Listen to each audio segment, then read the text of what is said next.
LCS Championship Sunday. You're getting a look at the Fan Fest. What happened to his face? Hey, man, that man's got to get ready to cast soon. Somebody go get that man. Get your man's Captain Flowers, but plenty of support I'm so glad the sun's out here in North Carolina. Me too. We had a couple rainy days, but the sun is shining here for the final. We love Power of Evil. Golden Guardians and Cloud9. Plenty of cosplayers around as well, and we're excited to be sharing this day with all of you. Welcome, everybody, to the LCS waiting room. Once again, I am Dash, joined by Mark, Z, Emily, Jat, and Raz. It's your crew, and we're here to break down all of the action before the teams take to the stage. Mark, what is that? Is that the new? I don't know. Is that the new thing? Oh, you got gang signs now? like, what's going on, man? What's Wow, that off to a about? great It's start. me being like, where's the rain? All right. I missed the rain. Fair enough. All right, let's talk about how we got here, because we've got a lot to get through. So we'll start by taking a look at the bracket, just to refresh about how the entire postseason played out. It was Cloud9 that ran through the upper bracket all the way to be the final boss here as the #1 seed on this Sunday. For the Golden Guardians, though, it was a long and treacherous road. But boy, did they prevail as the 6th seed. Any the second bracketeers? 6th seed ever to get to the finals. And you know what? Neither of the teams in the finals have lost a playoff series so far. Look at that. Rare in the new double-elim format. Actually true. Actually true. Well, yesterday it was a hard-fought battle as well, though, for Golden Guardians over FlyQuest, going the distance. Yeah, it was back and forth. Definitely felt like it was going to be a FlyQuest win in Game 4 with how far ahead they got, but a couple of mistakes got heavily punished by the side of Golden Guardians, able to bounce back, and then that monster team fight by the mouth fight. Like, it was just a crazy, crazy back and forth. Yeah, even just looking back through a lot of these replays, it reminds me of just how ridiculous the series was. The fact that Golden Guardians was getting early game leads in the early parts of the series and then losing them and then being able to find moments like these. 6A was just a madman, and then it goes into FlyQuest really just hitting team fights hard. So a great series that was topped off by a Scion cheese that didn't work out too well. Definitely a bit of a sad ending in Game 5 for FlyQuest. You can see it hit them quite hard, but for Golden Guardians, it's huge for the organization and a lot of these players. First time in org history making it to finals weekend. They make it to Here we finals. go. Such a massive play. And Nero had a lot of Malphite thoughts on that Yeah, play. Malphite ult, and then into the Rakan ult. There are actually a consistent thing in a lot of Golden Guardians teamfights with the draft that they chose is that once they started chaining CC, you could really see the coordination from the team. I think it was only that third game where they really didn't look like super well connected in terms of team fights. And then obviously Game 5, a lot of it did come down to that initial Scion cheese that didn't work out. And once Golden Guardians were able to route that successfully, they then, took over that entire game. We also got a preview of today's matchup at the end of the broadcast just yesterday. You see there, Blabber and Licorice sharing some words. Gotta wonder what they're talking about, but I do see smiles all around. I'm coming top lane. I'm coming top lane every minute. Level 2, level 3, level 4, relentless. Hey, so Mind Game's got to start early, Mind Game's got to start early, but you love to see it. Licorice, we talk about storylines. I think for him, it was great to hear from him on stage, what it means to him to be finding his form once again, and he talked about the belief that they can go all the way. They've got their confidence back at the right moments here. Yeah, his mental game, Licorice, is so impressive. Just the amount of vitriol he's dealt with, the amount of poor games he's actually had over the years would break probably, I'm not going to say every other player, most players that play professionally, and then to have the amazing resurgence here in playoffs is credit to him, but then also credit to Golden Guardians for actually sticking to their guns and playing him the whole time. Yeah, and I feel like the interviews that he's done, multiple ones, one on stage with Gabby, one with Digon, like written interviews as well, he talks about a lot of it, like not aligning self-worth with the games that he's had. So it makes it easier for him to bounce back. So the mental spiral just doesn't happen. So we were talking about mental fortitude. It feels like it really rose for Licorice. So that means a lot, because if you have a bad game during a series, that's not going to spill over to Game 5, and we saw his performance in that Game 5. Well, so while Licorice is hoping to complete his redemption arc and also bring the first trophy over into the Golden Guardians camp, their opponents, Cloud9, they're celebrating 10 years now in the LCS. You take a look at the 10 years they've spent in this league, and it has been rather dominant. Yeah, I was gonna say, do you remember the time when the only teams that would make finals were GSM and C9? Yeah, you can kind of see. Yeah, you can see it here with C9. But the absolute dominion that this team has had over the league since their inception, the ability to make so many finals, is actually super impressive. Yeah, won every single year. There was the stretch in the middle where they were not winning, but they were just always kind of the one that got beaten in finals. And it's cool to see them kind of get back to the winning ways. 3 of their last finals appearances being wins.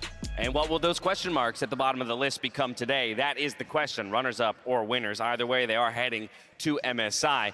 We decided, though, to play a little game. Given that C9 has been such a historic part of this league for the 10 years that they've been around, we gave ourselves a challenge here on the desk to build what would be our all C9 team. You're familiar with the concept of all pro. We're doing the same thing, but with the every player historically on C9. Mine was a tough one. They're top down, obviously. We take a look at Emily's. I'll just let you, we'll go left to right here. Emily, walk us through your list. Oh, yeah. So I went Impact, Blabber, Jensen, Berserker, and Vulcan. I see that we're all aligned in Vulcan. I actually did have a tough time choosing between Berserker and Sneaky. They're incredibly different players, in my opinion, and what Sneaky did for this organization, I don't think can be underestimated, but it's a bit similar to with Blabber, who I am now noticing. I didn't notice initially because all the pictures are different. They're different Blabber pictures. Yeah, different. The only unanimous. Vulcan as well, actually. Is another player I did want to call out who's not appearing on any of these lists is Meteos for what he did for the international jungle meta for that initial C9 team. But yeah, this is my thing. Jensen is I thought this was going to be kind of unanimous. Well, with him, yeah, but I got some questions. Okay, what's your question? Hit us with your question. You got a question? Who are you aiming to So my question? criteria for my list was best performance on C9.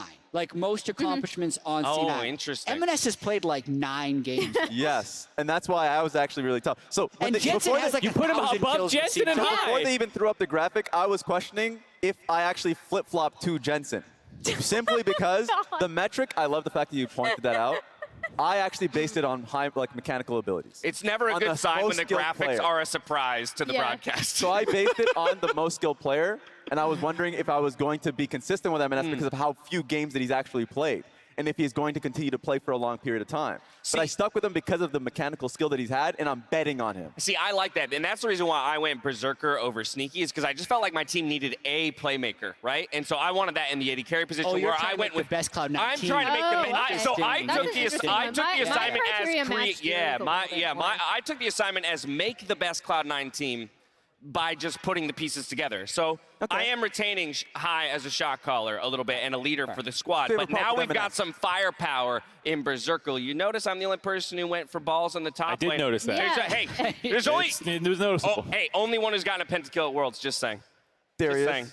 Darius. worked. Okay? Look, Yeah. man took it over, and he was dominant in the top lane in North America while he was here. So that's my case there. Respect. But yeah, I guess we had a little bit of different criteria. Mark, what was your approach for it all? It was the same as kind of Jats. Like, who was the best during their time on C9? I feel like Fudge has been a better top laner during that era than Impact was. And I think Sneaky has, like you were saying, done so much for the team. Every single teammate who has played with Sneaky has been like, man, he was an incredible teammate. And I think he enables so many different play styles. He can kind of do it all. And he has that kind of international success. And I think that's a big thing for me is what did you accomplish while on C9? He had a lot of those biggest successes. I think you and me had the same list. No, we didn't. Fudge, Blabber, Jensen, Sneaky. Okay, then we have the same list. I don't know. We're the same person. Well done, guys. Well done. Hey, look, that's just for one final look at how it all. It's the different Blabber pictures through me. Yeah, How messing did with you people's heads. convince Blabber to take his hat off? Because that's I think we just cropped it out. I think we just cropped it out. He's got I like think a little tiny He's head. 100% wearing that. We just cropped it out. Now, as we walk through kind of the all-time history of Cloud9, it's also important to recognize that Licorice was a big piece of that Cloud9 history as well. Semi-final Worlds performance with this squad, and now today he's looking for revenge against that very team. Yeah, and it's super interesting because I know Jat had already brought this up, but another little like kind of piggyback point on Licorice's time on C9 is that when he first came on, people were really criticizing the decision. Like, that is actually where the C9 lost the offseason meme came from, was when they brought in Licorice and Impact left the team for TL. People were like, oh my gosh, who is this kid? He's going to be super bad. And then he performed really, really well for them. So that was where the initial meme was born, from Licorice. Which is why when we go back to the previous image that we showed about the fact that C9 has been to the finals every year, it's even more impressive, because it talks about them taking a bet on green but talented prospects. They did that with Licorice. They did that with Fudge, actually. And so a lot of it is just they're internally, their coaching staff with Jack recognizing, oh, this is a great player, we can build around them, and they've been successful doing that. Yeah, it is pretty spectacular, the unique number of players that have gone through that organization but have still found their way to a final stage at some point in time. Now, we talk about Licorice's journey. We got to talk about Stixay's as well, because if it's a redemption arc for one, it is the redemption arc for the other two. For Stixay, 7 years since he's been on a final stage, Mark. Yeah, you can see a lot of the Golden Guardians members have all bounced around different teams, regions, and whatnot. But if you look specifically at Stixay, it looks like just 2 teams, but on the Golden Guardian side, he bounced down to the academy team and then to a positional coach for a period of time before having to reclaim his spot in the LCS. And it was a very hard journey. He talked about really doubting if he still wanted to play, and then kind of coming to that realization that he did. Yeah, that was the big thing that struck me when I was interviewing him for his Player of the Week that he won, is he was like, yeah, if we hadn't had that visa issue, if they hadn't kind of prodded me into starting in this academy position, I might not be here. And now, he does say I think I always had it in me, I just needed to find it. But the fact that it came down to just a random chance like that, and he might have retired, he might have just become a coach. Man, to think we could have been robbed of that storyline, though, of Stixay returning if that moment didn't happen in time. Because I can't think of a player that's been in a position similar to that. Okay. You're going to break the dude. This we're actually going to break this. Yeah. Pretty rickety. You want to really test the integrity of this platform? We can do it right here, right now. Shorten the show. But yes, I don't know a story that's like that, where a player is basically out of the door. They have chosen a different path. They've gone into coaching.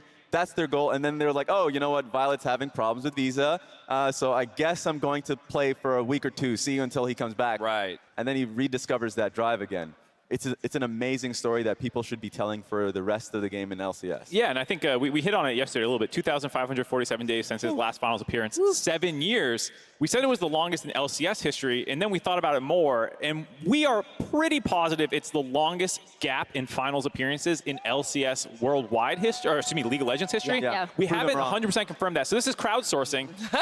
Twitter. If anyone can find a counterexample and prove us wrong, then we'll repeat it closer during the game. But yeah, we're just using the community. It's a community building exercise. What's the Twitter handle that this should help? At TheMarkZ. There it is. There it is. All right. LCS official. Anything. Get to investigating. We're going to head for a quick break, but as we go, let's hear from our resident North Carolinian native Rafa on the local eats.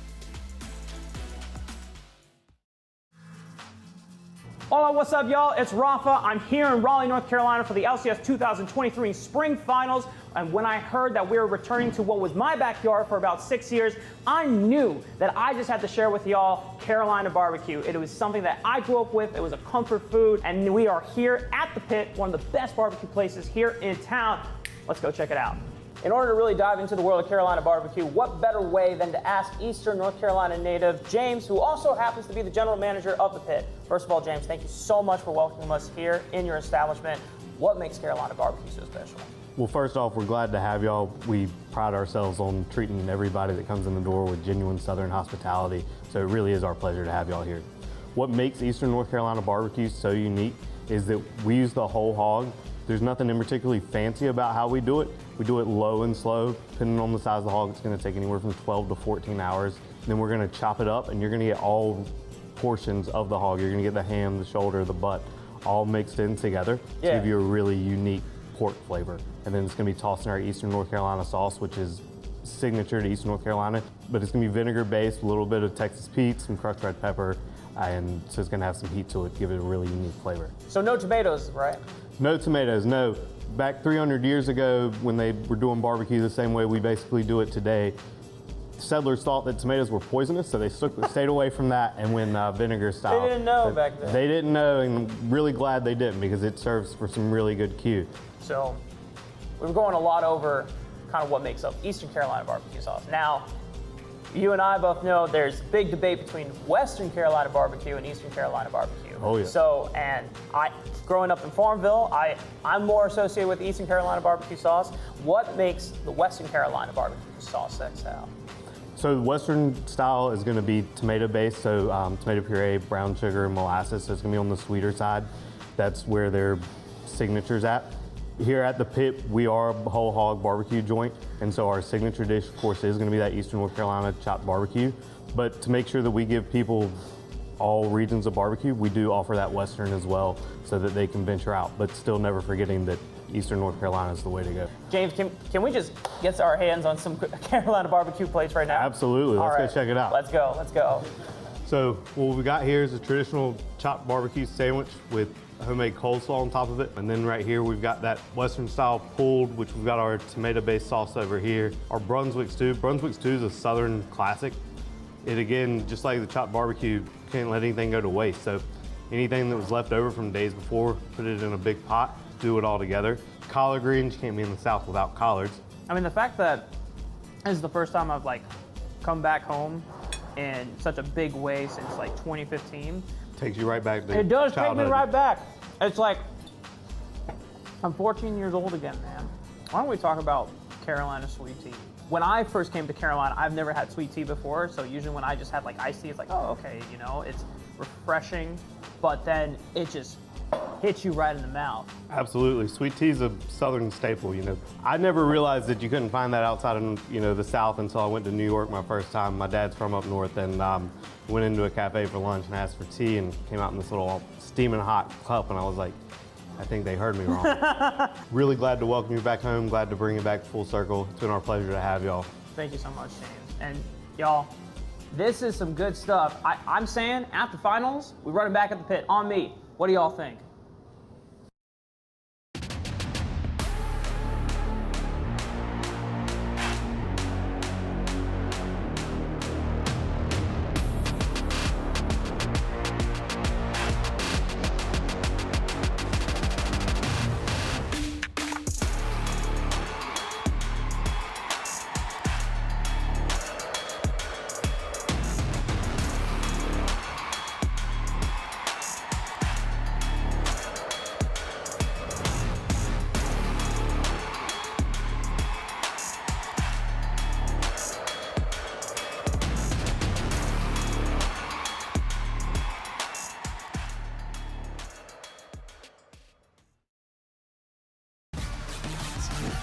Welcome back, everybody, to LCS Championship Weekend. We are here in Raleigh, North Carolina, home of the Hurricanes and the NC State Wolfpack. Emily is wearing a very special jersey that the Hurricanes made for us.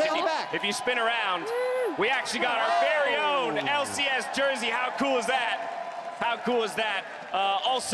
We want to thank the arena, PNC Arena, for housing us today, but we also want to wish the Hurricanes well as they play their final regular season game on Tuesday, and then they're off to the playoffs. So let's see if they can take it all home this year for Raleigh and North Carolina. But it's time now for us to take part in a game of our own, a special finals edition of This or That. You're back. Dash is back for This or That. With Dash and Jet. Yeah. And a bunch of other people. What? and some other randoms. No Kobe. Yeah.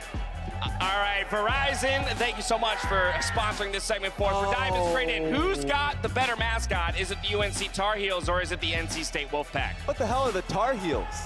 Well, so I can answer this one very quickly. For me, if I'm choosing between these two, it's the NC State Wolfpack because thank you very much, because this might turn into some booze in a moment. Both my parents went to Duke. I am a Duke Blue Devil at heart. Congratulations, Dash. Exactly, but that means that I will never be on the side of the Tar Heels. For me, it's just the Wolfpack, half-closed eyes. Things looks deranged. It looks like a Five Nights at Freddy's character. So I'm going to go with the Tar Heels. So I don't care about the thematic consistency. The Tar Heel one looks better to me. Yeah, it does. So I'm I going just North Carolina Tar wolves. So I'm going to go with the Wolves. Wolfpack. Wolves. Wolves. Wolfpack. Sure. Do you know Wolves if are Carmelo cool. Anthony was on the North Carolina? No, he played for Syracuse, man. All right, then I don't know any of this stuff. I don't know nothing about this. Are you And abstaining? why What are you Carmelo doing? Anthony? Like, why is that Yeah, the guy? what? I remember him being in a blue jersey. And He won a national Talking championship. about when he's on the Half the team. I don't the know. Nuggets? University basketball. when he was in blue in the Nuggets. Yeah, he was in blue in the Nuggets. All right, shall we move? Rouse is going to Well, I abstain from know this he's one. on the Oh, Nuggets. God. I just Let's move on. Let's go get us to our out. second slide here. Let's go to our second slide.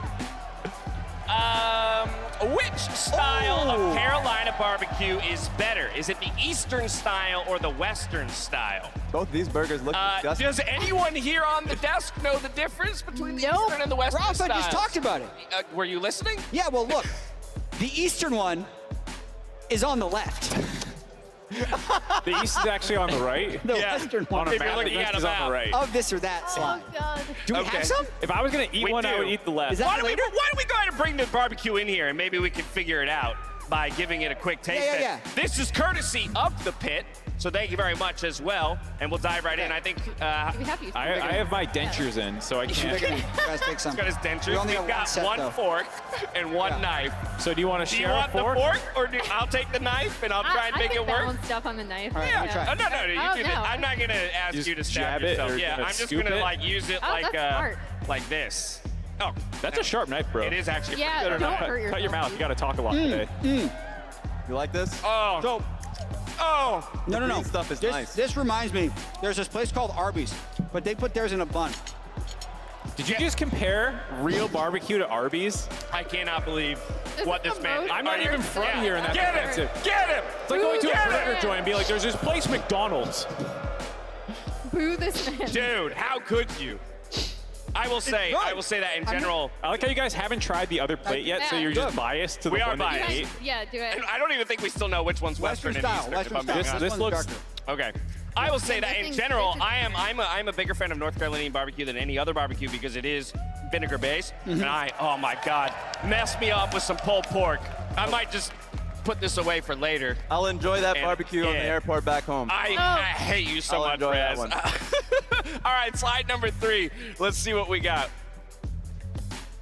All right, more finger-licking underdog story. Is it the return of Stixay or is it Licorice's bounce back? When it comes to underdogs and the storylines behind them, who are you going with? It has to be Stixay. It's a bigger under, like he's gone further under to be the bigger okay. dog on return. And a longer timeline. Yeah, it took longer. I mean, Licorice did have the lean years on FlyQuest in the first Golden Guardians, but that was like 2 years total. Do you know how good it would feel? Because not only did he take down FlyQuest, the organization that was honestly where he was all the bad was happening, and then if he takes down Cloud9, that's a damn good underdog story.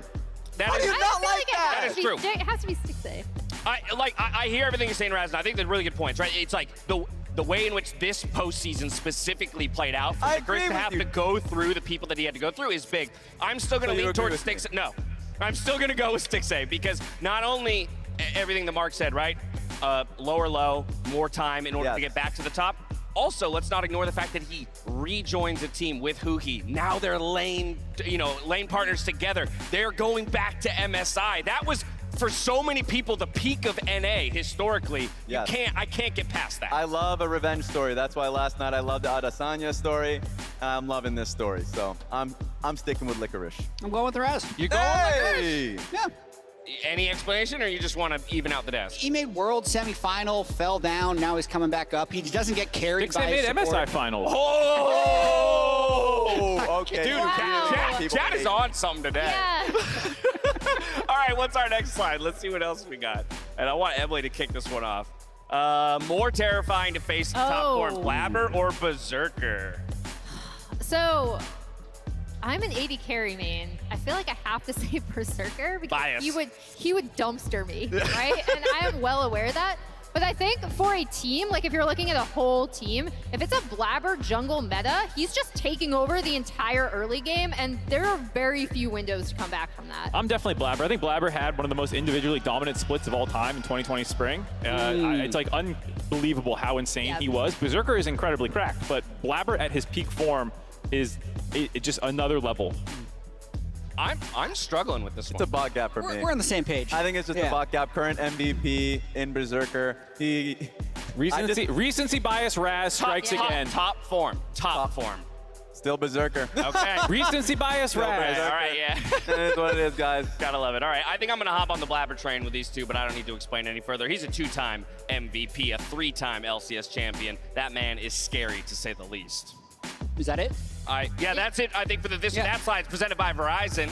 Thank you for playing along with us at home. That's a wrap. Send us your suggestions in the comments for probably next splits, this or that, but that was fun. Yeah, Yeah. good time. Have you been enjoying being back on it there with Kobe? Yeah, it's really fun. Yeah? We're doing it during the broadcast, though, so sometimes a little shorter. Yeah, a little but more this one we got truncated. a little time to breathe, so it's nice. I love it. I get to play along as well during the broadcast and explain to my chat why I'm smarter than both of you. Excellent. Big agree, +1. All right, let's talk about some more history, though. And when it comes to history that could be made today, right? We've got a couple of young individuals here who are stepping onto the stage and vying for their first ever title. And M&S has the opportunity to do it in pretty spectacular fashion. Yeah, this would be something that has never been done before. We have had players win the LCS in their rookie split. It is a pretty short list, but all of those guys were actually there for the entire split. M&S came in halfway through, also because of the tweaks in scheduling from 2016 summer to now. To actually only play 9 regular season games and have a chance at a title is just something that has never happened before. Yeah, M&S has looked incredible ever since he joined. While they did finish 7-2 with him and without him,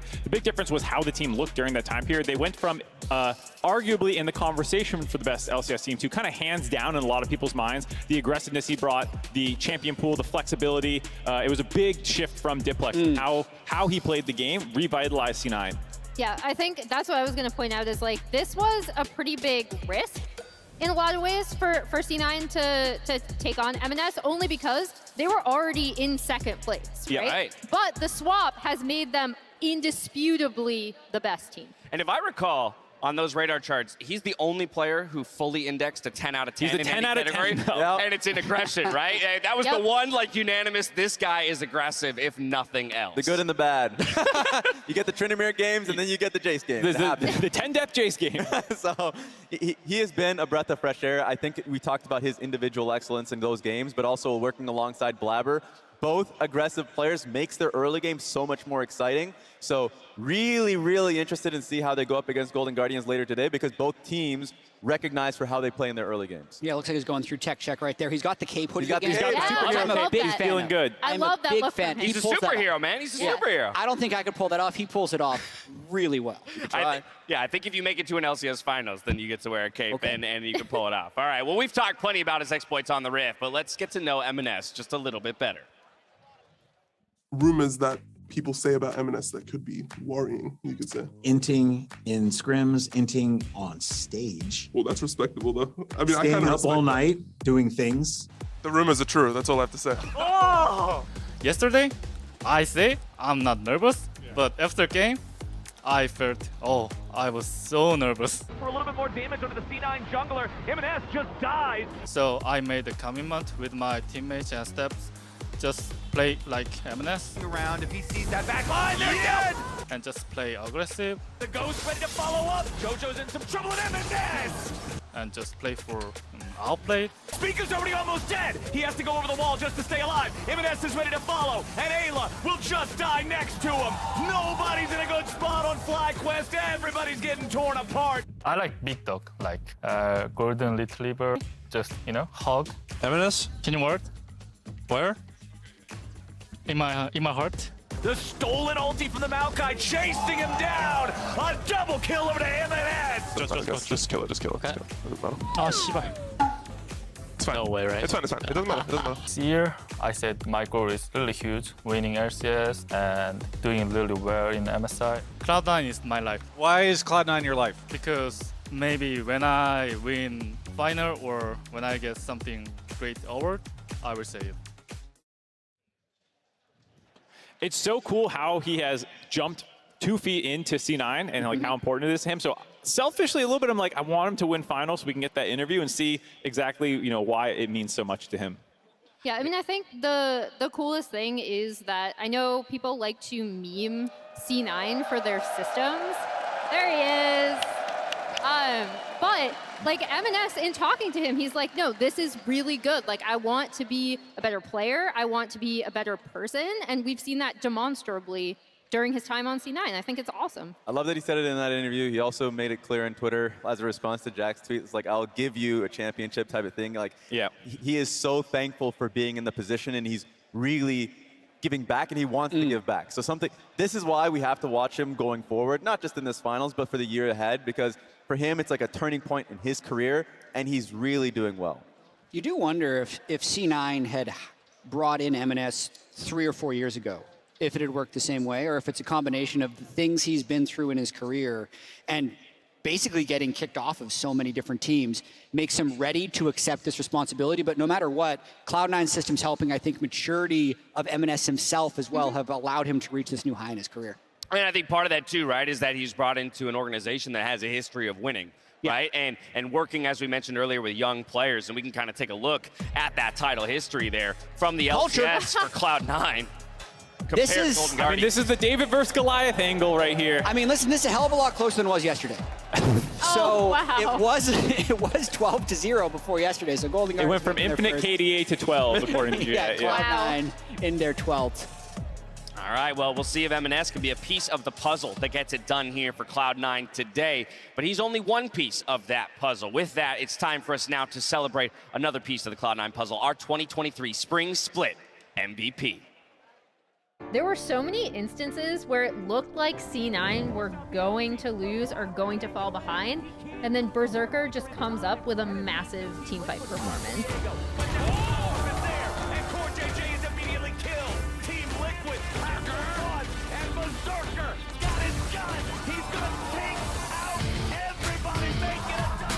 I ended up on the Berserker train. Lands the death sentence, follows out the box, thrown down for the action. Shelly's still getting that charge on Berserker, plays it out Berserker, wants to throw down the whirling death, gets the double kill. What you want to see from Raven? Can he make it happen? Oh, with the bail on it! Flash on his Ven, but now the taunt to chain CC back down to Boogie, solo with a big man, multi-hit, Mega Nor ulti on the 3, but it won't matter. C9's already found the first kill and they're going in for the second. Fudge locks him down, Berserker blows them up. Now they're gonna switch their attention back over to the top laner yet again. It's Pentakill, but Fudge has already died. Firing! Pentakill! A 20-minute pentakill is hard to do. Dies, Gory disengages, getting himself. He's knocked back into the fight. A nice ulti there. They're gonna Berserker landing a lot of damage on Jojo. Hard here a little bit as C9 out team fight him. That did not take them long to burn down Impact, the whirling death for the double kill. Chased by Berserker, who will tear away with the calling and become unstoppable.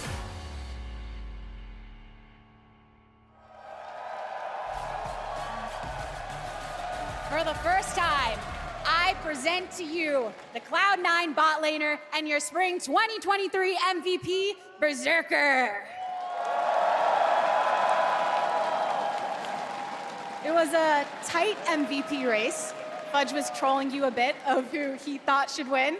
Did you expect to win, and what does it mean to you to win? To be honest, like in regular season, I didn't expect like MVP, you know, but my last Draven game is so impactful, I think. So that's why I get MVP, I think. Also, that's why we lose both CLG, regular season, like last game. So shout out MLS Jace, nice Jace. Good Jace play from a teammate. Now, there was so much talk of a lot of players, right? Prince versus Berserker. Maybe that's why you're wondering if you should win. Obviously, you played very well in the end. What makes you the best ADC in the league? I mean, just obviously we are first place, right? And I beat Prince, like Draven game. So I still think I'm just best ADC in NA. Also, like national, I'm not sure, but gonna see in MSI. So I'm gonna expect MSI. I know a lot of people are looking forward to seeing you at MSI. When it comes to being here in NA, it's your second season. Yeah. You've talked about being more comfortable, less nervous since last playoffs. How does being less nervous affect the way you play? I guess I already talked about that. feel like just I get more confidence, so I can like more just easily like, you know, just easily play, like not nervous, you know. That's sure. It's worked out well so far. Since joining the LCS after your breakout LCK rookie year, you've won a championship, finals MVP, now split MVP. This is where we talk about legacy. What else do you hope to accomplish in your career? What is next for Berserker? Like, you know, last year in Worlds, like we didn't like good at like performance, right? So I want this MSI get like high place, you know, and like 2018, maybe in Worlds, C9 get high place, right? I want to do that. C9's done it before, looking to do it again. I mean, you're on an organization known for lifting up talented players, for consistent success. You've already done so much. Who would you like to thank for your success today as an MVP? It's kind of hard to choose, right? So if I should choose one person, I'm gonna choose my parents. Yeah. Anything you would like to say to them right now? Say to your parents directly? It's kind of cringe, but hello, my mom and dad. Like, thank you for like born, right? Yeah, thank you. We're happy you're here too because of your parents. We're not that far off of finals though. You've got another match to play. Last time when Sven asked you about Golden Guardians before they played EG, you said that you forgot about that team, but they're here now.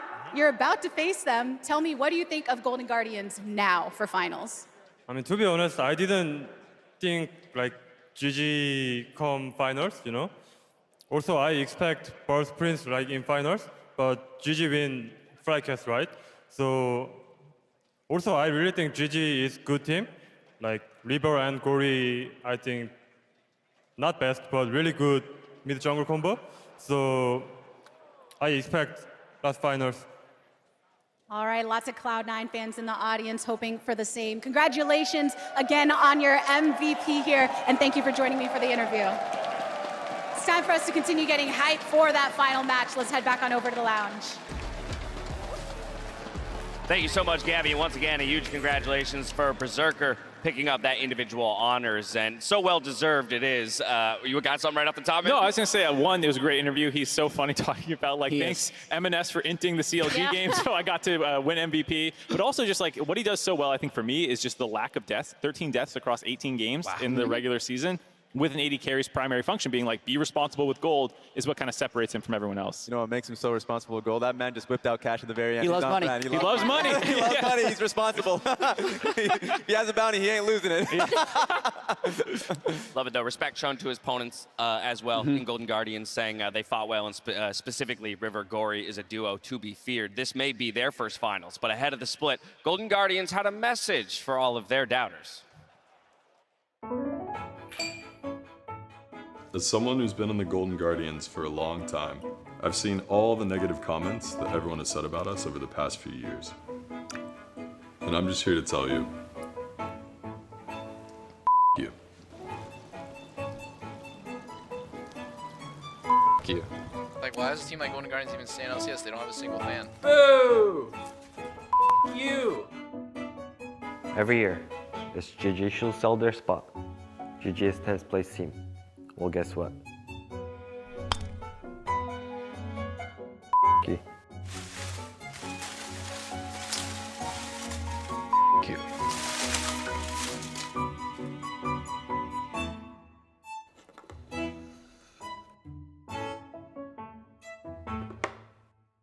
You. We believe in our team, and even if you don't, well, you get the point.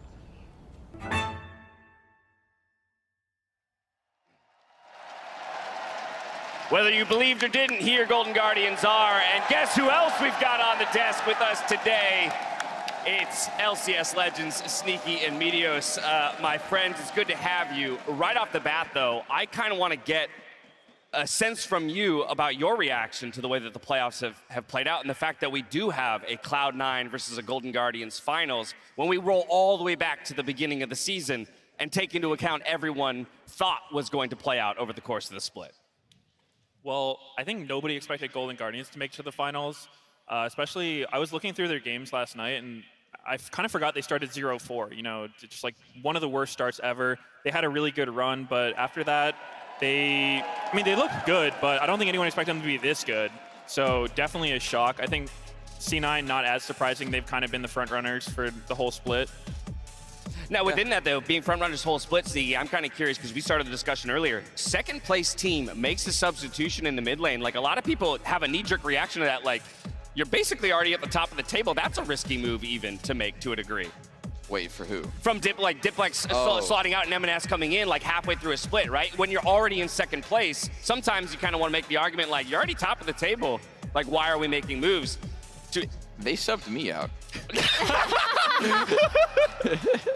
I mean, you know, I'm Diplex. I mean, they subbed me out in the past. Fair enough. I got you. C9 makes a lot of moves. Sometimes calculated, sometimes, you know, accidents that work out really well. Like, I think M&S could have been really good. It was actually such an unknown. Like, he had some competitive experience, but not really that much. And he's been really good. I mean, you guys showed the, like, top C9 All-Stars, and, like, someone put him on there. Like, this is his first split. It was you'll notice we removed him Yeah. from the table for this segment as a result. I do want to come right back at you, the Sneaky, on the 80 carry front because Stixay, what a storyline, right? 7 years since he's been on the final stage. Can you just kind of talk about this guy, your experience playing against him, you know, back then versus what you've seen from him nowadays? Yeah.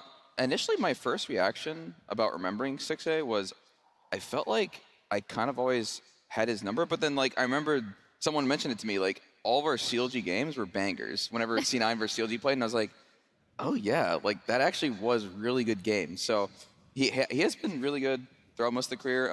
You know, come back now, and he's had some really good games. Like, a lot of his Zeri games were super good. He had a really good Lucian game yesterday. I think he's definitely coming back.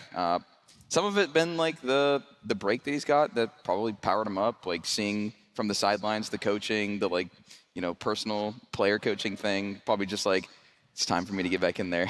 Yeah. Yeah, you definitely can get a different angle when you step out of the playing role for a little bit.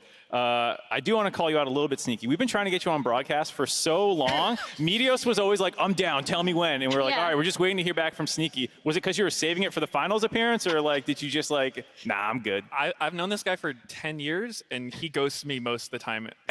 I wouldn't take it personally. Okay. It's just a Sneaky thing. Yeah. Oh, too good.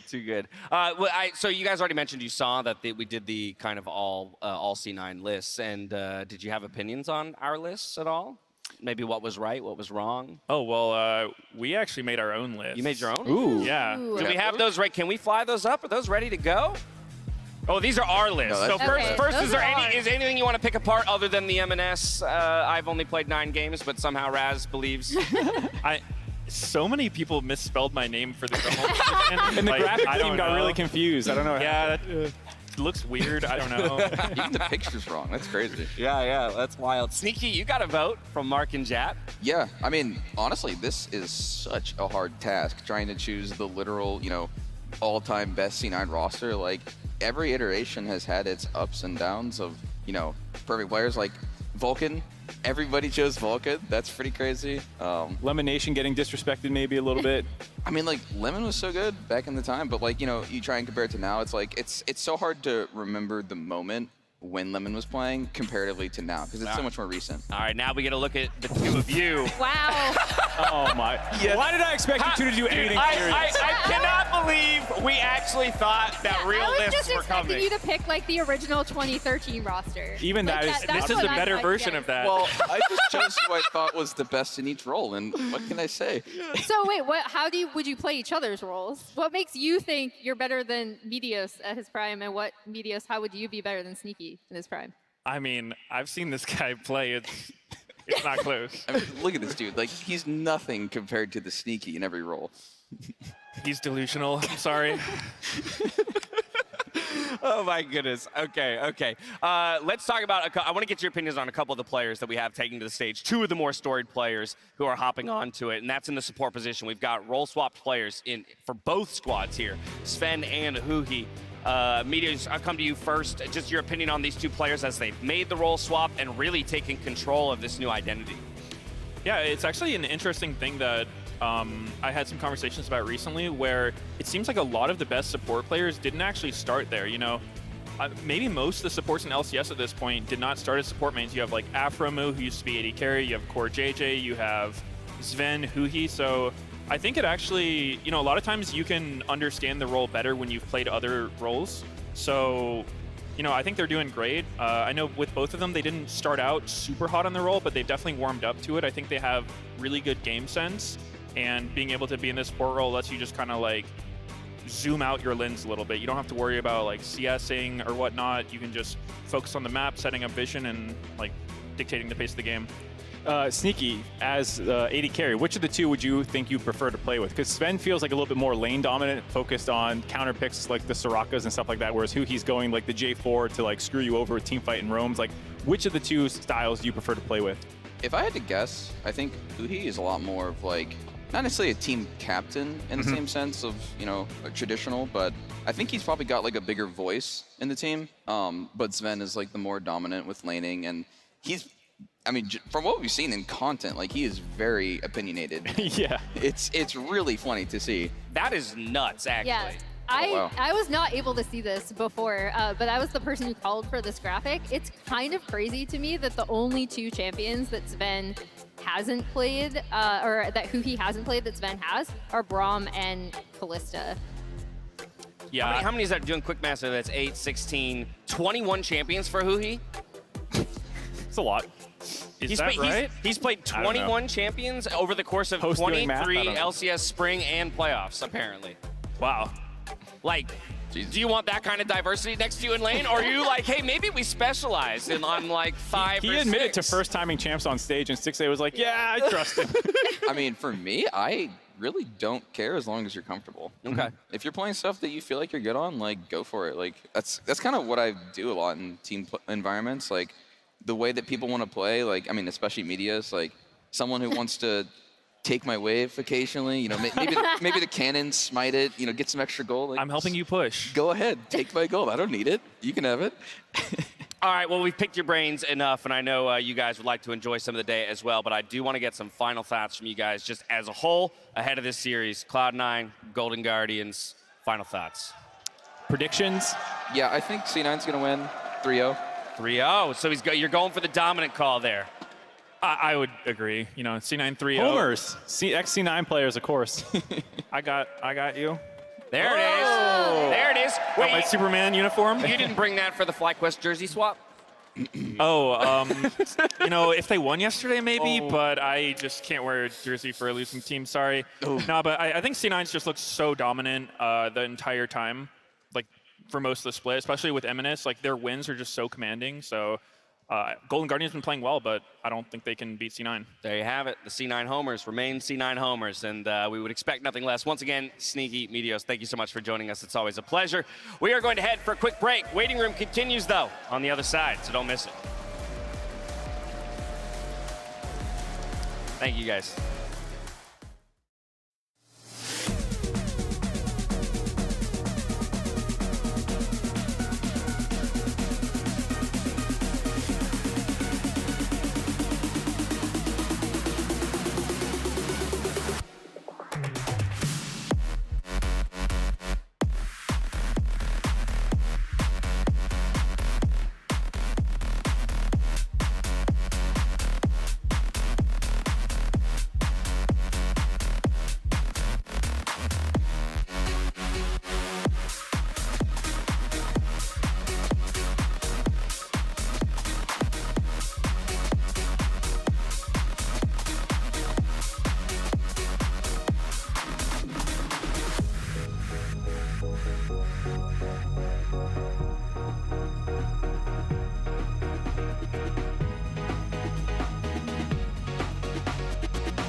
What's up, everybody, and welcome back to LCS Championship Sunday. Quick update for you all. We will be moving the start time of the opening ceremony to 4:30 p.m. Eastern Time. And so we've got a little bit more time to get excited about this match and talk about everything that we expect to have play out between Golden Guardians and Cloud9. Speaking of which, last week we caught up with C9 about their most memorable moments of the split. Take a look. Hey everyone, I'm Sven, here with Berserker and Fudge, and this is us watching our best and worst moments of the split. Alright, let's get into it. Oh, our first one. The first one. Sante, man. The Fudge Factor Casante, the OP version. By the way, how broken. Oh, the champ! The champ. Riot. By the way, this was really close. Yeah, actually I remember this was one outtake, right? Yeah. And then I got third Q. Whoa! It was close, it was close. Dude, I remember watching this from base. I'm wanting to watch the base right now, and I thought, if you lost this fight, maybe it's just over. Yeah. You can't never win again, right? I think my mental would have been You're never winning it. Moving up. Another Fudge clip. I think I was dead. Seraphine Karma as well. Oriana decided to use W on the Wukong instead of on me, so... Oh, Fudge, you are good. Oh my god, Diplex is the goat. Look at Diplex! Oh my god, Diplex is good! Smurfing in Palfox low. Don't show the Fiora clip. I beg of you, don't show top lane Fiora. Show it, please. Right. Oh, here it goes! Okay, I thought my Q would not prioritize him here.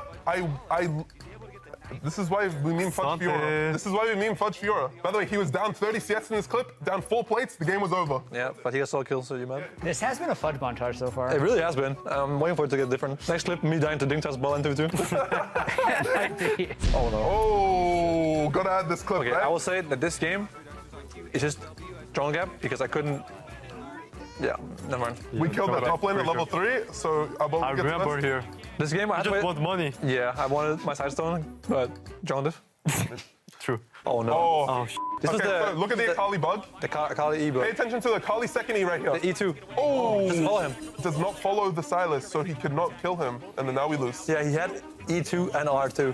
Yo, so this game drift. Yeah. Only game FlyQuest is winning against us. Maybe we can get a. That's all I have to say. We get a slow motion of the Akali E2. Okay. There's the E. Akali E, please. And then if it falls him there, he E's him. The R2s flash into the Raptor pit. It's over. Oh, here it comes actually against TSM. Pentakill, I remember this one. Let's go, Berserker. Look how OP. Okay, I kind of int. Wow, you hit front line only? Yeah, pretty good. Look at me, I'm inting so hard here. Look at me run into. But you didn't do anything this time. Just press Q. Look at me run into Rise. Look at me run into Rise. Oh, what is Fudge doing? Look at Rise here. I'm the goat here. Yeah, you actually played this. Yeah, I like hold him off here. I like make fun of him completely here. Yeah. Mad? Give me. Wait, you ult here? Yeah, for Penta. You didn't have ult before? Nice. Yeah. Oh, okay. I feel like pentakills shouldn't count officially if you're playing Siri. Oh! Why are they showing us this losing? That's all it is. Us losing. They're showing us losing. That's the entire clip. It's like a humble chick.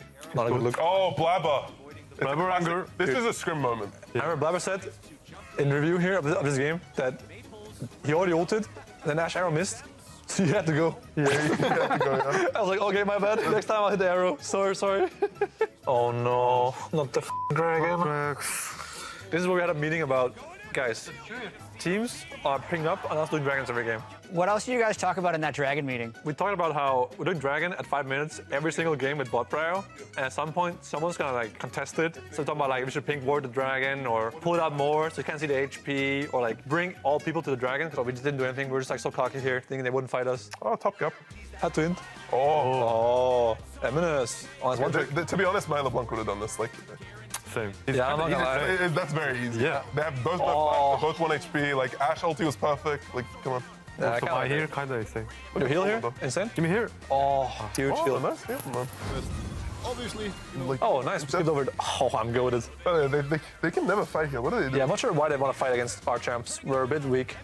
Yeah, I mean, they have I guess, but... Oh, with the Draven kill. Top lane solo kill. Oh, plus 938.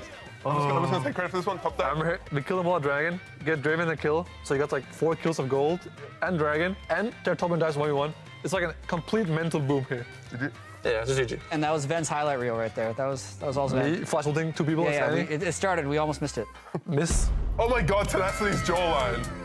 No man. Oh, I remember this game. Oh, this was the 3 winning lanes. Yeah, 3 winning lanes. Pick Aurelion Soul, nice. line pick into losing matchup. Top camp play, bot camp play, mid camp play. GG. I remember we watched Hand Thieves' comms video up this week. Yeah. We're eating dinner, watching we didn't really get to play the game, guys. What Bjorkson said. Yeah. Remember that. I mean, he's not wrong. And it's true, yeah. Unplayable. Another Berserker montage. Let's go. Nice, Berserker. This is what's going to get you. I remember this was in our review about Blabber. I think this game is the only reason you would ever get MVP. I remember we talking about also Blabber Pro. No, but this game doesn't count MVP. It's the tiebreaker. No, but people like when they're voting, they're going to think about this game. Berserker is just complete L9, like, oh, but I was saying W in 3 seconds here. Okay. Meanwhile, me just farming bowling, doing absolutely nothing. Oh.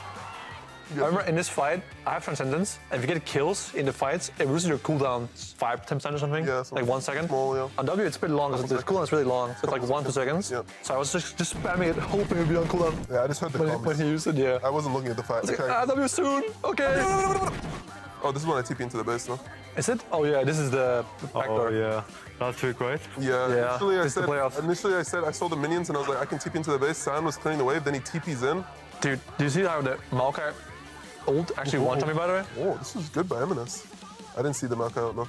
Like, I died 1-0 to only Maokai ult and the Cyan ult. Nothing else hit me. I messed up an order here, and then I probably shouldn't change the hammer and just like not tank the Silas E. I thought Brad was kind of vegan here by not stopping the Silas board. I thought it didn't matter because I thought I could just never die with this passive, like the... Two pathos is the reaction. Yeah.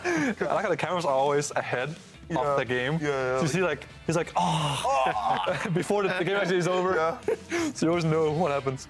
All right, guys, what's your favorite play? My favorite play, first game, solo kill against Tenacity. Agreed. I'm very close with him. And a huge ego battle. If I died there, would have been disastrous for the game, that's all I have to say. True. And for Memento. I get to ego on him now. You'll forever hold out over his head. Yes. Okay, Berserker, what about you? And for me, obviously Pentakill game. I know I didn't do anything, just press Q, but still feeling good. I think Draven at Dragon. Oh yeah. But top fight, you actually carried the whole game alone there. So Berserker, what's better, the Zeri Penta or the Draven Quadra? I choose Draven. Draven Quadra? The top play? Yeah. Yeah. I agree. And for me, yeah, support doesn't really matter. Like, all my plays are really like... With the anti-flash? Yeah, anti-push flash and then ult. But yeah, I don't think there's any super memorable plays for me. I'm just an overall good player that plays really well every game, so nothing is special to me. Yeah. That's it for C9's best and worst plays on the LCS. Thank you for watching. So that was some of the best and worst of Cloud9 throughout the split, and it's awesome to get player reactions to some of those moments. But I thought it would also be fun for us to take some time to go through some of our favorite moments from the split, specifically coming from our two final squads, Cloud9 and Golden Guardians. Emily, I'm going to hand things off to you first. Oh, I'm first. Okay. For me, it has to be the 6A Zeri kill that got them this was sick. A part of the way here. I think just hearing him talk about how he's just like, yeah, I saw the window. I knew I could kill him. His entire team, who he's telling him to back off. Licorice didn't even really, he knew what was going on, but like I was talking to him about this afterwards and he hadn't seen the play until he was seeing it played back as we were setting up for the interview. And then when they were interviewed afterwards by you two, having Stixay be like, yeah, I'm still kind of like full of adrenaline from that. It was amazing. It just goes to show as well, like how many small moments make up for a larger narrative. Like that was game 5 in a close game against 100 Thieves 3 rounds ago in the playoffs. And if he misplays that even a little bit, he flashes forward to his season ending. And we never get this. Right. So to pull it off in that high pressure of a situation is just extra impressive. And that was clearly the biggest moment, but we've seen him do moments like these going forward because now he's just trusting himself. And I think we'll see more of that today. All right, Jat, what do you got for us? Berserker Draven. Okay. Oh my God. We literally the layup. just saw You're taking the layup. Yeah, we literally just saw it in Cloud9's favorite plays, but I just remember I was casting this game. It was such a huge moment. He'd already been a little bit far ahead, but kind of after this happened, you just knew the game was over. And honestly, at the time, I thought like, wow, Prince misplayed this. But then hearing from Sven that he had the transcendence on the Renata, remembering that the Renata W had been used earlier in the fight, literally came back the fraction that he used it on Berserker. Prince thought he was going to get that kill, shut him down, keep the game alive, but once it didn't work, Berserker took over.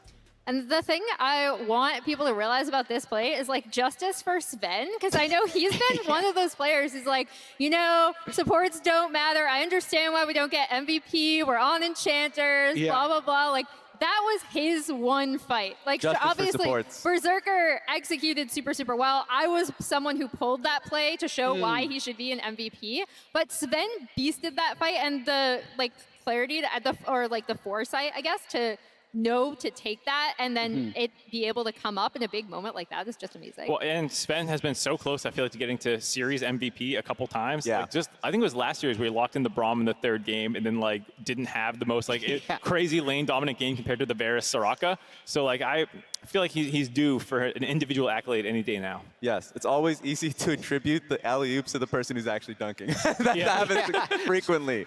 So for me, I had the Huhi Rel play. I feel like the playoff series, I love the fact you mentioned Stixxay. Huhi, we actually heard the voice comms for this one talking about how he's going to Rel hop over, but obviously use his, I'm trying to remember what the actual thing was. The keystone. Either way, like Hex Flash. Hex Flash. Yeah. Yes. Memory's dead. I'm an old man. Either way, he is actually 30 years old, by the way. Old man.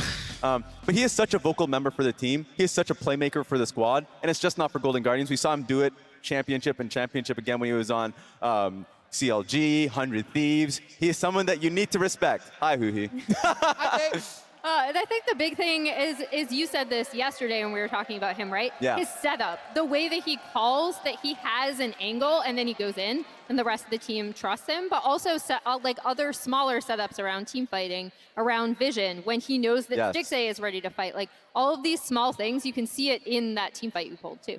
For me, as one from just yesterday, is the Malphite engage by Licorice. Recency bias. Recency bias, absolutely. I think one... Or good play bias. I don't know. There's two components here. One, just a good play as this Gragas cast comes in for Licorice to buy the space to kind of like set his team up. Obviously, great combination by Huhi there.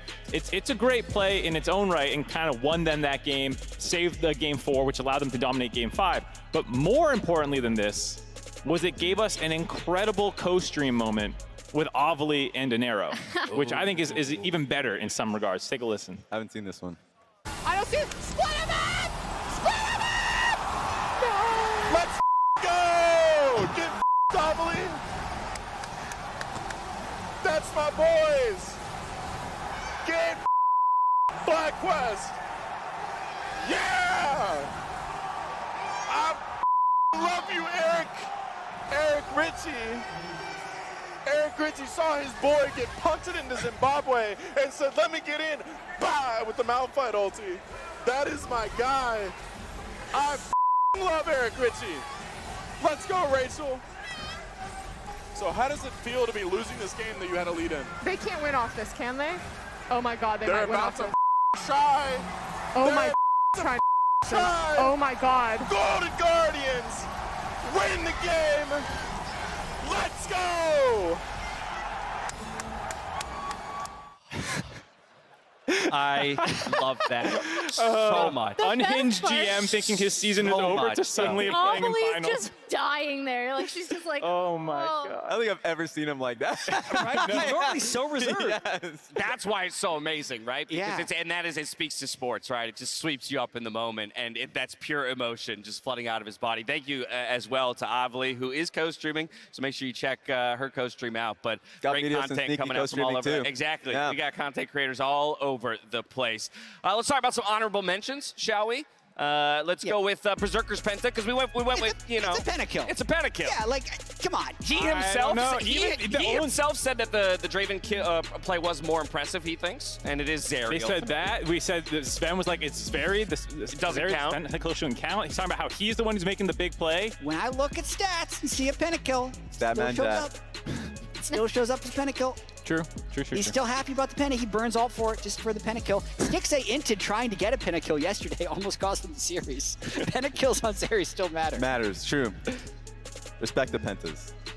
I also feel like here they're like, it was so close to Maple being able to somehow clean up this fight. Yeah. So for Berserker to come out on the other side, because they were all so low. Game was close. Yeah, with the pentakill is really impressive. All right, well, there you have it. We're going to hit a quick little commercial break. When we come back, we'll dive a little bit deeper into Cloud9 versus Golden Guardians and hone in on the best of 5 that we're about to see. Don't miss it. We'll see you soon.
Zeri. Just slow.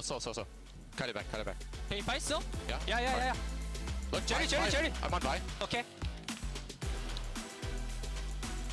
I'm okay. Ari. Yeah, just jump away. I flash. Yeah. I have W. Press place. Yo, watch my position. Yeah. I'm gonna hex slash. Go. Ulting. Coming. Yeah. Cherry. I got him. Go fight. I'm okay. I go. Front. Yeah. Vi behind. It's okay. Don't care. Don't care. And. Yeah, go mid. For me. I have a really good Oh, ITP. Go. Hitting the front. Jerry. I look Jerry. Yeah, Zeri. Jerry. Yeah. Go. Yeah. Help me. I don't wanna die. I ultimate. Go ahead. Welcome back to the LCS Spring Finals. Uhi there once again on display as a playmaker and a facilitator. And we heard Sneaky talking about it earlier, sees him very much as kind of a team leader, a team captain in every sense of the word. And once again, he will be heading back to MSI. How long it has been since he's had a trip to MSI alongside his old CLG teammate in Stixay, all the way back from 2016. But making it to the finals again, Dash. Let's go. There it is. Let's go. They've never gone to MSI and not made it to the finals. They're 1 for 1. There it is. I like where your head's at. But it's both of these squads as well, right? It's not just Golden Guardians, of course. We do get to send 2 representatives to MSI this year, so Cloud9 Golden Guardians will be representing North America. It's awesome to see MSI get built up a little bit more, to have 2 teams from each of the major regions, make it a bigger tournament, as well as the first time in Riot Wool Esports history having a double elim tournament is going to be super hype. Yeah, what do you guys make of that? Little new format we get to mess around with here in the middle of the season. I love it. I think it's a breath of fresh air for a lot of people. You get to see strategic diversity throughout a series before we get to the final knockout stage that we have in the past. And it's just, you already know I'm a bracketeer. And a lot of Bracketologist. I'm a bracket, exactly. Yeah. I got my degree in that. But just in general, these teams have been really smart when it comes, I'll talk specifically to the Golden Guardians, throughout the playoff series, that they've had great drafts. And that's the ability to show that on a big stage, I think is going to be really important. So best of ones, I really push that to the side so we get to see as many games as possible with the best teams. Yeah, we've seen the highs of these 2 players here and the highs of the region, if we're being honest, CLG 2016.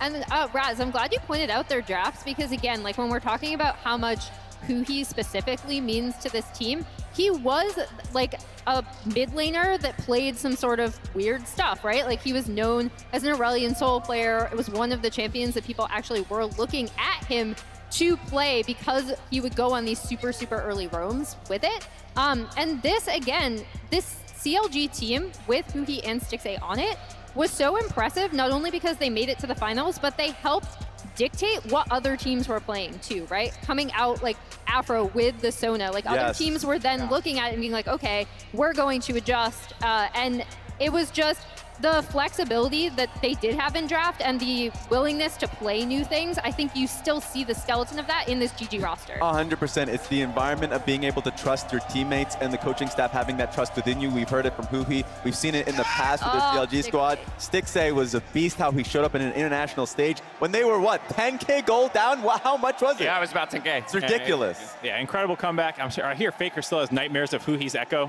You know, he's quaking in his boots now that he knows that he's going to meet him again at MSI potentially. Oh, Lord. Yeah, you never know. Yeah, who knows? Why not? Yeah. We'll have to see. Of course, we heard from Berserker as well in his MVP interview how much he's looking forward to getting to test himself right on the international stage. He feels like he's proven himself to a degree here domestically, but wants to take that next step. And we'll get to see that Cloud9 roster do battle as well. But as we talk about kind of history and the relationship of these 2 teams, there is a key link between them, right? Which is, to a degree, Licorice, that top laner who once played for Cloud9, went all the way to the World Semi-Final.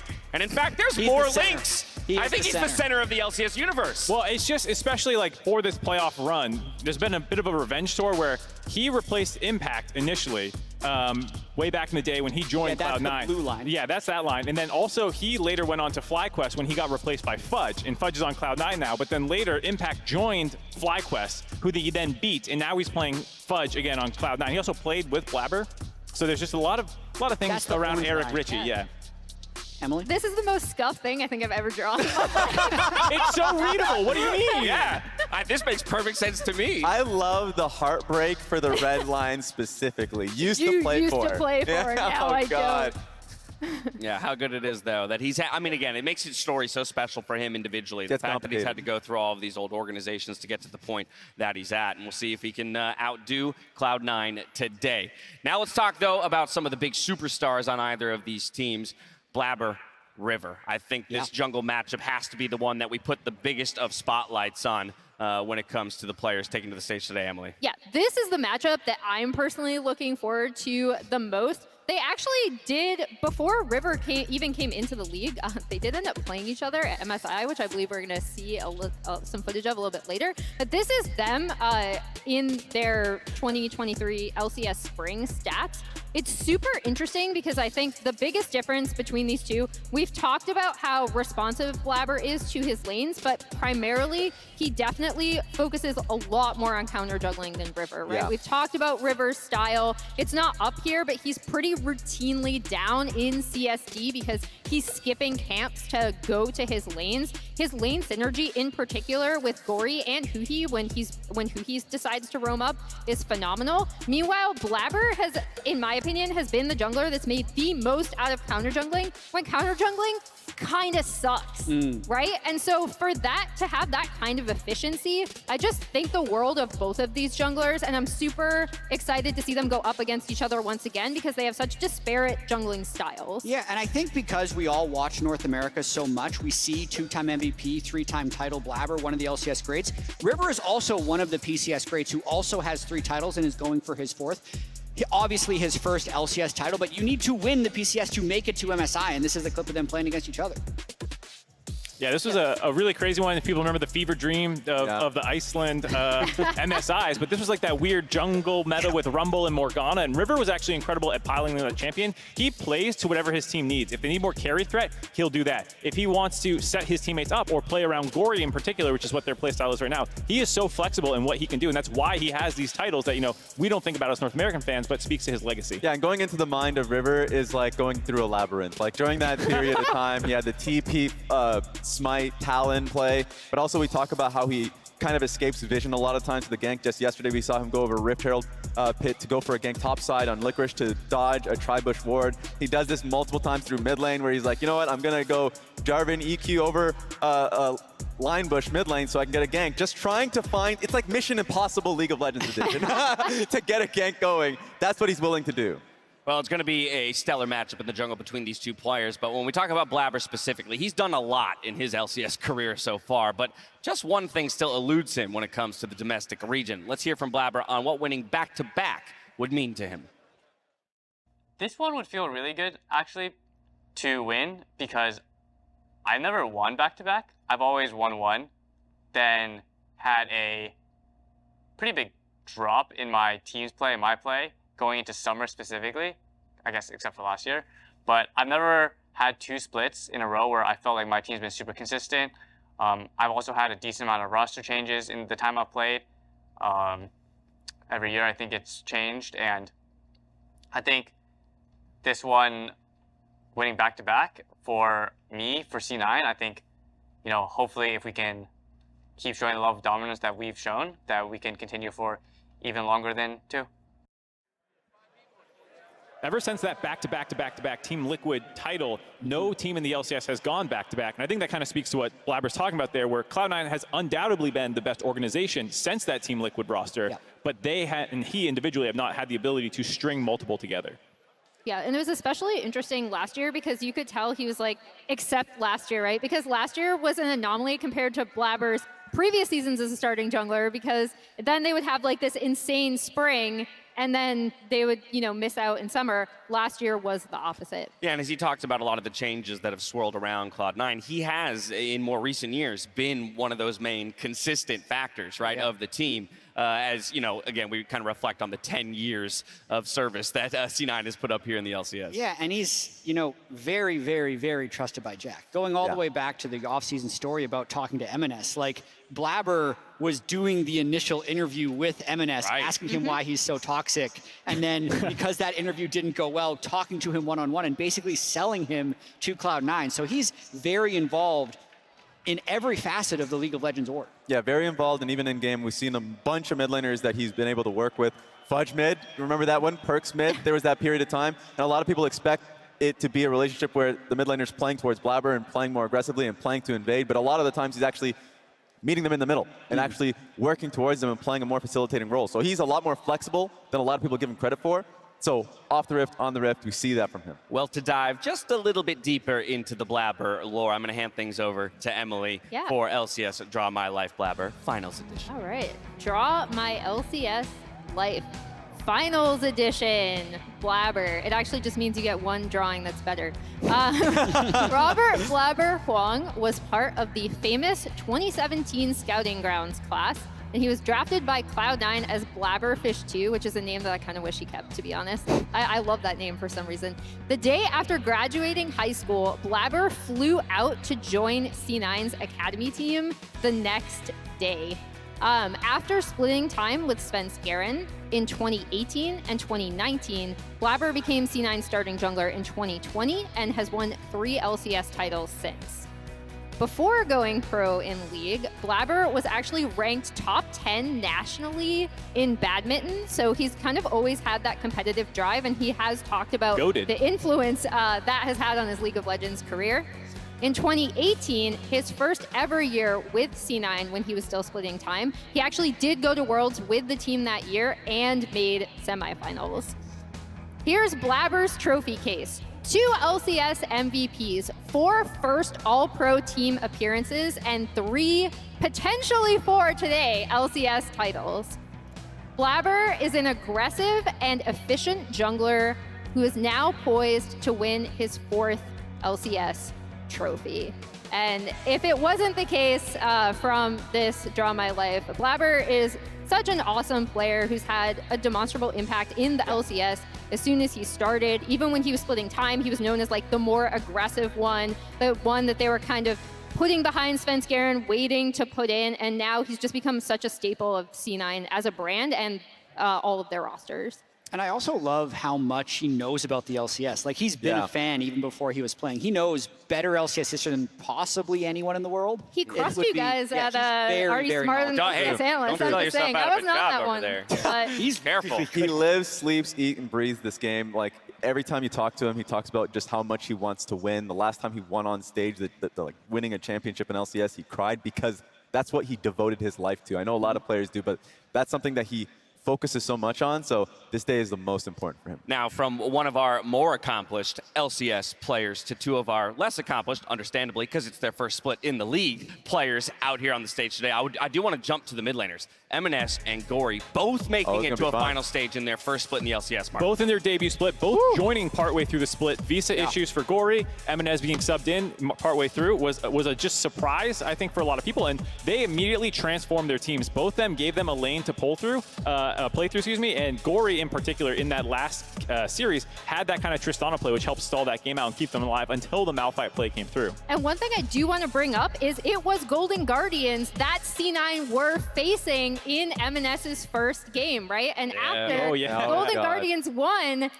Gory and Huhi on stage said, like, yes, we thought he would be nervous, so we decided to target him. And they did. They like kept revisiting mid. They made sure to push down that turret first with Herald. Like, they absolutely kept his Victor behind.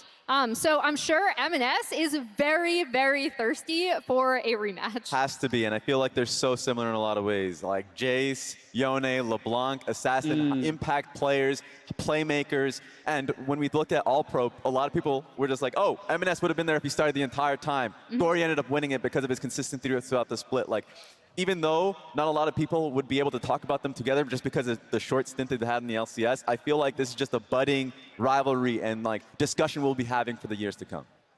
All right, well, let's hear from our MVP Berserker, though, on who he thought he'd be facing off against today in the finals. Why is EG better than Golden Guardians? Golden Guardians. Yeah. Yeah. You know Golden Guardians? Stixay, Hui, mean- Gory. I forgot that team. But anyway. Yeah, they're still in playoffs. So it couldn't have been Golden Guardians that he thought he was going to face off. No, we're lucky that Gabby got to re-ask him. Yeah. Yeah, exactly. That's my point. Yeah. It's like it shirked all expectations. And I think it's just we had all these narratives building up, and they've kind of torpedoed a lot of them. And I think even this speaks to, I think, maybe a bit of bulletin board material that the Golden Guardians guys could use to say, like, hey, C9 has overlooked us. Everyone has overlooked us all year. And going to this finals, no one thought we'd have this. But they are actually such a well-rounded team in Golden Guardians, with Licorice stepping up in playoffs and Stixay kind of being the backbone of the team in the late game. Yeah, and a quick thing too, even though we're looking at the AD carries, just hearing Berserker on stage recognize what has been making them so good, and talking about River and Gory, it's like, hey, he was about to say best jungle. He's like, no, that's basically referencing that they feel like they're the best jungle mid synergy. So like, but he is somebody that's really expressive. He's someone who's really skilled, obviously being the MVP of the league, going up against a player who's been in the league for so damn long and has done it before. But so many of the games, so many of the series in this postseason, particularly, Jad, have felt like bot lane games, right? Yeah. And we've got two of the league's best now stepping on the stage to do battle. And you cannot disrespect Stixay. He's taken down Doublelift, he's taken down FBI, he's taken down Prince. Obviously the team is involved with that as well, but he can hang with everybody in the LCS. He's been around for so long, he's reaching back to that level he was at in 2016, and we'll see how far he can go. Yeah, definitely a super well-balanced player. He's played the Lucian Nami and had some really good combinations with Huhi back then. The fact that his Lucian needs to get banned sometimes shows that he can play the laning oriented champion. Yes. But also his Zeri was a problem yesterday too. So he can kind of do it all, depending on what the game plan is for the side of Golden Guardians. Yeah, and I'm super curious to see these two bot lanes go up against each other, just because of C9's like hard focus on making sure that they always have bot prio, right? Yeah. Like they're always picking something that has such a super strong lane, having really good attention to Drakes. And meanwhile, with Golden Guardians, it's more, I think, in my opinion, it's more about Gory and River, and then Stixay joining up in later team fights. So. All smiles over there in the Cloud9 camp I think right he was now. reacting To the his radar chart. They can see the progress. I wonder if he's like, yeah, best mechanic, my macro. That's awesome. That's pretty funny. That's pretty funny. I am very curious to see how those AD carries will face up against each other. I love bringing in the idea of the supports, right, and what they're ultimately going to do for those AD carries to set them up for success. But Stixay has stepped up big in the playoffs, and we were very close to losing him altogether. Let's hear from him on his near retirement. I watched professional league for many years before I played, and I watched people come in, I watched people go out, and yeah, just because I've been playing for so long, it's hard to get that feeling that, oh, you know, maybe it's my time to go out, because I've been playing for a really long time. But I never truly felt like I had lost it. I always knew kind of deep down that, you know, it's there. I just have to almost unlock it in a way, and that feeling made me want to keep trying. And every year I think I've tried harder and harder and harder, and finally it pays off.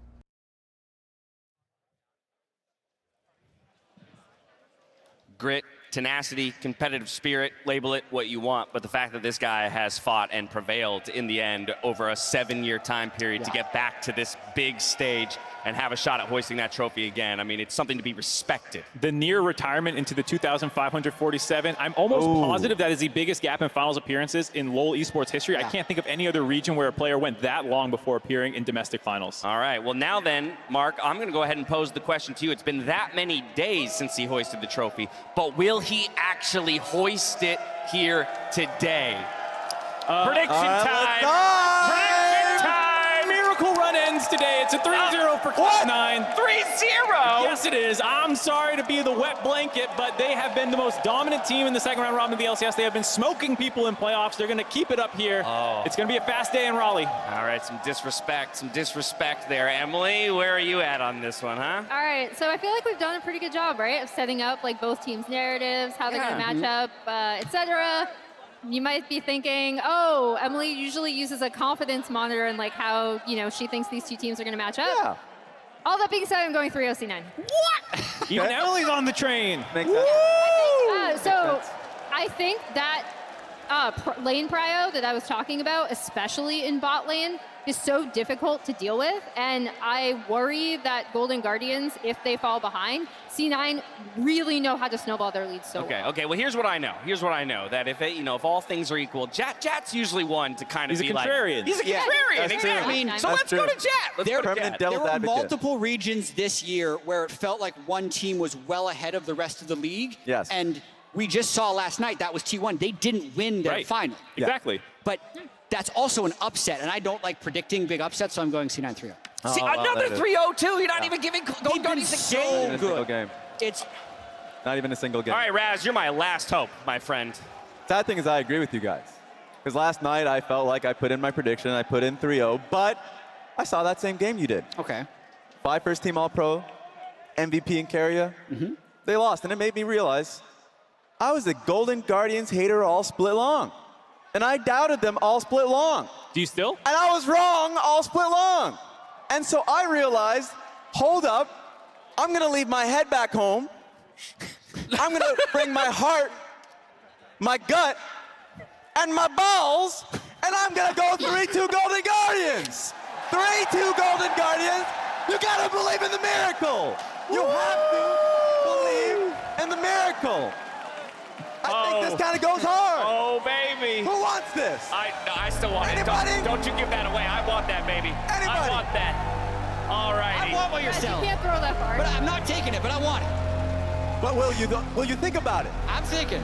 You're gonna regret it in 3 hours, sir. I'm not switching. I'm not going to be the one that flip-flops. I think you'll be the one that flip-flops. We'll see. The PNC Arena is all packed to the brim. The countdown clock has started. We've got 2 teams remaining here to do battle to hoist the LCS trophy. It's Cloud9 on one side. It's Golden Guardians on the other. And now it is time for our opening ceremony, presented by MasterCard.